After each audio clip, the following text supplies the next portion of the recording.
Topic है cerebral aneurysm.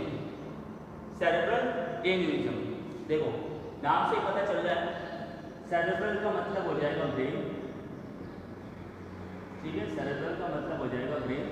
Aneurysm का मतलब होता है डायलेशन, डायलेट होना, फैल जाना, ठीक है। एन्यूरिज्म का मतलब होता है फैल जाना, ठीक है। तो ब्लड वेसल्स का फैल जाना, किसका फैल जाना? ब्लड वेसल्स, उसको अपन एन्यूरिज्म कहते हैं। एन्यूरिज्म का मतलब होता है ब्लड वेसल्स जो होती है ना, वो क्या होते हैं, उसकी चौड़ाई वगैरह वो फैल जाती है, पूरी मोटी बड़ी हो जाती है वो, उसको अपन बोलते हैं एन्यूरिज्म। सेरेब्रल मतलब ब्रेन, तो ब्रेन की ब्लड वेसल्स, चाहे आर्टरी हो चाहे वेन हो, वो किसी भी कारणवश क्या होती है, पहले तो मान लो कि इसकी डायमीटर ये थी, तो एन्यूरिज्म में क्या होगा, वैसे हो जाएगी पूरी, मतलब ऐसे पूरी लूज हो जाती है, जिससे क्या होगा, ब्लड प्रेशर वगैरह जो है कम हो जाएगा, सही तरीके से वहाँ परफ्यूजन होगा नहीं, टिश्यू परफ्यूजन मतलब टिश्यू को सही तरीके से न्यूट्रिशन वगैरह मिलेगा नहीं, क्योंकि प्रेशर वगैरह कम हो जाएगा, और ऐसी जो ब्लड वेसल्स होती है वो फटने के चांसेस भी रहते हैं, तो हैमरेज होने के भी चांसेस रहेंगे। तो सेरेब्रल एन्यूरिज्म का मतलब क्या हुआ कि ब्रेन के अंदर आर्टरी चाहे वेन, ठीक है, उनका डायलेशन हो जाता है, ब्लड वेसल्स का डायलेशन हो जाता है, वो फूल जाती है, ठीक है। उस बीमारी को अपन क्या बोलते हैं, सेरेब्रल एन्यूरिज्म, सेरेब्रल एन्यूरिज्म कहते हैं। समझ में आया? डेफिनेशन क्या होगी,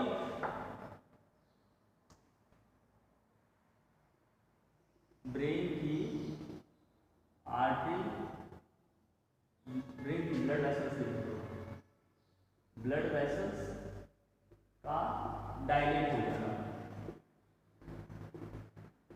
हो जाना, डायलेट मतलब फैल जाना, फूल जाना, ठीक है, ठीक है, उसको अपन बोलते हैं फैल जाना, तो उसको अपन बोलते हैं सेरेब्रल एन्यूरिज्म। अब नेक्स्ट बात करेंगे उसके क्लासिफिकेशन होता है, सेरेब्रल एन्यूरिज्म जो है ना, उनका क्लासिफिकेशन होता है।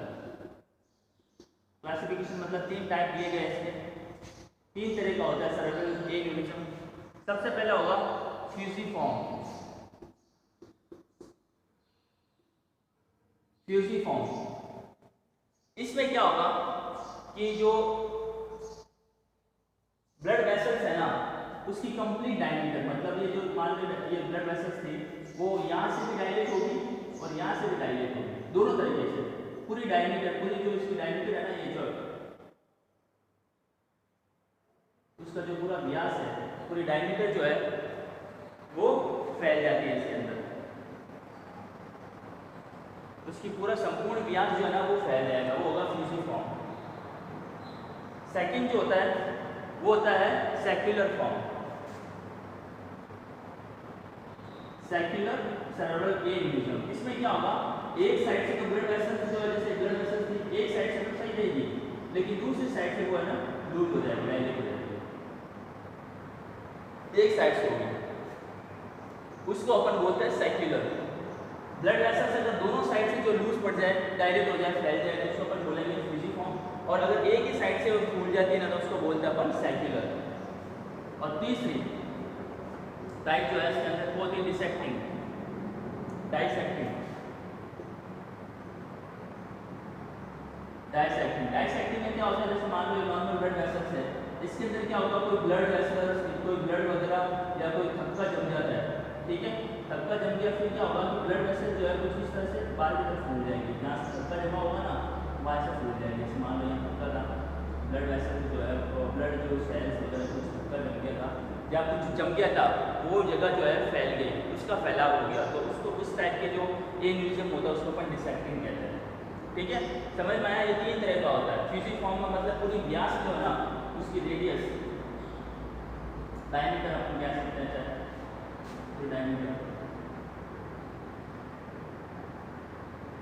उसकी पूरी डायमीटर फैल जाती है, इसमें एक ही साइड से, वन साइड, ठीक है।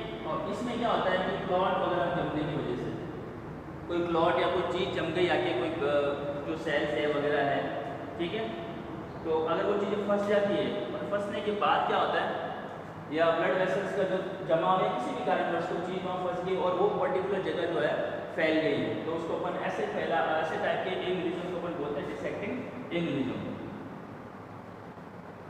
ठीक है, ये 3 तरह का होता है। तो सेरेब्रल एन्यूरिज्म क्या होगा कि ब्लड वेसल्स, ब्रेन की ब्लड वेसल्स का फैल जाना, उसको अपन बोलते हैं सेरेब्रल एन्यूरिज्म। सेरेब्रल एन्यूरिज्म 3 तरह का होगा, फ्यूजिफॉर्म, सेक्युलर फॉर्म और डिसेक्टिंग फॉर्म। फ्यूजिफॉर्म में क्या होगा, पूरा व्यास जो है उसका पूरी जो ब्लड वेसल्स है वो फैल जाएगी। सेक्युलर में एक ही साइड से, डिसेक्टिंग में क्या होगा, कोई ब्लड क्लॉट वगैरह फैलने से उसी जगह पे सिर्फ फैलेगी जहाँ पे वो ब्लड क्लॉट है, जितना ब्लड क्लॉट होता है वही जो है जगह फैलेगी, बाकी नहीं फैलेगी। ठीक है, तो ये 3 तरह का होता है। उसके बाद बात करते हैं अपन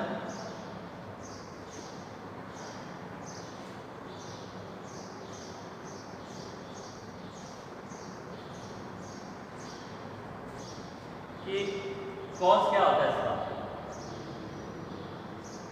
ब्लड वेसल्स का जमने का। जो ये न्यूरिज्म हो गया, एन्यूरिज्म हो गया, ब्लड वेसल्स फैल चुकी है, तो इसका कॉज क्या है, किस कारण हो रहा है।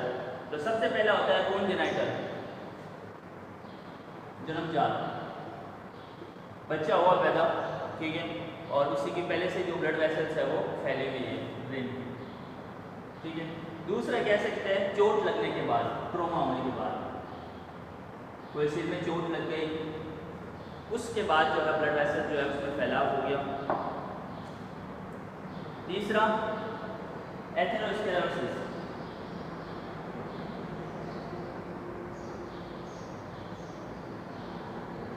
एथेरोस्क्लेरोसिस का मतलब क्या हो जाएगा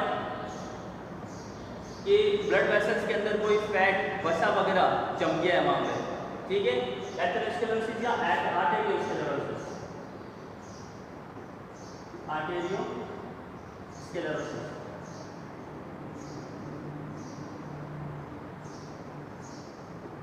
या ब्लड वेसल जो है वो कठोर बन गई है, ठीक है, या फिर कह सकते हैं कि ब्लड वेसल जो है उसके अंदर फैट जम गया है, तो इस वजह से जो है वो फैल चुकी है ब्लड वेसल। तो ऐसी कंडीशन को अपन बोलते हैं एथेरोस्क्लेरोसिस या आर्टेरियोस्क्लेरोसिस। इन्फेक्शन के कारण, इन्फेक्शन हुआ ब्लड वेसल्स के अंदर, माइक्रो ऑर्गेनिज्म ने क्या किया, ब्लड वेसल्स के सेल को डिस्ट्रॉय कर दिया, ठीक है, जिससे धीरे धीरे वो फैल गई, लूज हो गई वहाँ की ब्लड वेसल्स, ठीक है। उसके बाद है ब्लड प्रेशर, बहुत ज़्यादा ब्लड प्रेशर की वजह से भी हो सकता है, या स्मोकिंग वगैरह, स्मोकिंग, चीट, तंबाकू, इनके कारण, या अल्कोहल, शराब पीना, अल्कोहलिज्म, ठीक है, या फीमेल के अंदर मेनोपॉज के बाद देखा गया है। मेनोपॉज क्या होता है, जब फीमेल के अंदर मेंस्ट्रुअल साइकिल आना बंद हो जाती है, लगभग 45 से 50 साल या 40 के बाद ही मानी जाती है। तो मेनोपॉज का सीधा साधा मतलब ये होता है कि मेंस्ट्रुअल साइकिल बंद हो जाना, ठीक है। जब एज हो जाती है उसकी 45 से 40 जो भी इसकी है, उसके बाद क्या होता है कि मेंस्ट्रुएशन या मेंस्ट्रुअल साइकिल जो है वो रुक जाती है फीमेल के अंदर, फिर वो बच्चे पैदा नहीं कर पाएगी, तो उस कंडीशन को अपन बोलते हैं मेनोपॉज, ठीक है। ये जो कंडीशंस है इसके अंदर जो है अपन सेरेब्रल एन्यूरिज्म जो है वो देखा जाता है। क्या क्या है सेरेब्रल एन्यूरिज्म होने के 4 कॉजेस। सबसे पहला है कोंजेनाइटल, मतलब जन्मजात ही जो है बच्चे की जो ब्लड वेसल्स है वो डायलेट है, फैली हुई है, या ट्रोमा, चोट लगने की वजह से, ट्रोमा, हेड इंजरी, सर में कहीं चोट लग गई उस वजह से जो है ब्लड वेसल जो है वो डायलेट हो गई। एथेरोस्क्लेरोसिस और आर्टेरियोस्क्लेरोसिस, एथेरोस्क्लेरोसिस का मतलब क्या हो जाएगा, वहाँ की वसा, फैट वगैरह, या आर्टरी जो है वो हार्ड हो जाए, ठीक है, दोनों चीज़ें। फैट जम जाए, एथेरोस्क्लेरोसिस, वसा जो है उसके अंदर ब्लड वेसल्स के अंदर जम गया, मान लो ब्लड वेसल्स से इसके अंदर जो वसा जो है पूरा जम गया, ठीक है, तो ब्लड वेसल्स क्या हो जाएगी, डायलेट हो जाएगी, ठीक है, फैल जाएगी, तो वो चीज़ हो सकती है। या आर्टेरियोस्क्लेरोसिस मतलब जो ब्लड वेसल्स थी, आर्टरी जो है वो जो है कड़क हो चुकी है, कठोर हो चुकी है, हार्ड हो चुकी है, जिससे क्या होता है धीरे धीरे उसकी इलास्टिसिटी कम हो गई तो फैल जाएंगे, थोड़ा सा दबाव पड़ता है इन्फेक्शन के कारण, ठीक है, संक्रमण के कारण। ब्लड प्रेशर अगर ज़्यादा है, बार बार ब्लड प्रेशर जो ब्लड वेसल्स के ऊपर बढ़ रहा है, ठीक है, जैसे मान लो ब्लड वेसल्स है और ब्लड प्रेशर क्या होता है, ब्लड जो है दबाव लगाती है ब्लड की वेसल्स की तो दीवार पे, वो जो ब्लड वेसल्स ब्लड प्रेशर होता है, ब्लड प्रेशर क्या होता है कि ब्लड के द्वारा लगाया गया प्रेशर कहाँ पे, ब्लड वेसल्स के अंदर की वॉल पे। तो अगर मान लो ज़्यादा प्रेशर होगा धीरे धीरे वो कमजोर हो जाएगी इसकी वॉल, और क्या होता है लूज हो जाती है ब्लड वेसल्स स्मोकिंग के कारण, ठीक है, स्मोकिंग और तंबाकू च्यूइंग करने से और ज़्यादा शराब पीने से, अल्कोहलिज्म, या फीमेल के अंदर मेनोपॉज मेंस्ट्रुअल साइकिल जो है आना बंद हो जाती है, उसके बाद जो है ये देखा जाता है कंडीशन, ठीक है, क्योंकि हार्मोन का जो इम्बैलेंस हो जाता है, स्तर वगैरह कम हो जाता है, उसमें हार्मोन से रिलेटेड जो है ये चीज़ देखी गई है। तो ये कुछ इसके कारण है, ठीक है।